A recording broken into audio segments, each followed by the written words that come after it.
Top quality और consistent performance के लिए सिर्फ सिल्वर पंप नाम याद रखना। રહ્યા છે જંગલેશ્વર મહાદેવ મંદિર તોડવા મુદ્દે સ્પષ્ટતા. મંદિર મુદ્દે તંત્ર અને ટ્રસ્ટી તરફથી કરાઈ છે સ્પષ્ટતા. મંદિરને નજીકમાં સ્થળાંતર કરાયું છે. ટ્રસ્ટને અગાઉથી જાણ કરીને નવા મંદિરનું નિર્માણ કરાયું. ધાર્મિક વિધિ સાથે શિવલિંગનું સ્થળાંતર કરાયું. માર્ગમાં વચ્ચે આવતા મંદિરોનું સ્થળાંતર કરવામાં આવ્યું. ગઈકાલે શાસક વિધિ પ્રમાણે બધી મૂર્તિઓ છે એનું અમે વિસર્જન કરીએ અને અહીં આગળ સ્થાપના કરેલ છે.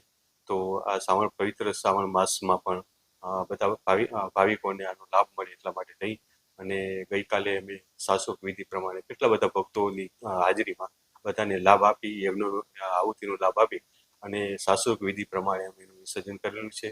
અમારા તરફથી અમને કોઈ તંત્ર તરફથી કોઈ અસંતોષ નથી અને અમને પૂરો સહકાર આપેલો છે. મૂર્તિઓ અને શિવલિંગ વગેરેનું વિસ્થાપન કરીને નવા મંદિરમાં આપણે સ્થાપન કરાવડાવવામાં આવેલ છે અને આ સમગ્ર પ્રક્રિયામાં જંગલેશ્વર મહાદેવના ટ્રસ્ટીઓ તેમજ પૂજારીઓ સૌનો આપણને ખૂબ સાથ સહકાર મળેલ છે અને નવા ઠેકાણે બાજુમાં જ ત્યાં આપણે રોડની સાઈડમાં જે મંદિર બનાવેલ છે એ સુખરૂપ એમાં સ્થાપન થઈ ચૂકેલ છે અને એના કારણે એના અનુસંધાને હવે રોડ પહોળો કરવાના બાબતમાં જે જૂનું મંદિર હતું એ અને નાની નાની દેરીઓ હતી એને આજે હટાવવામાં આવેલ છે.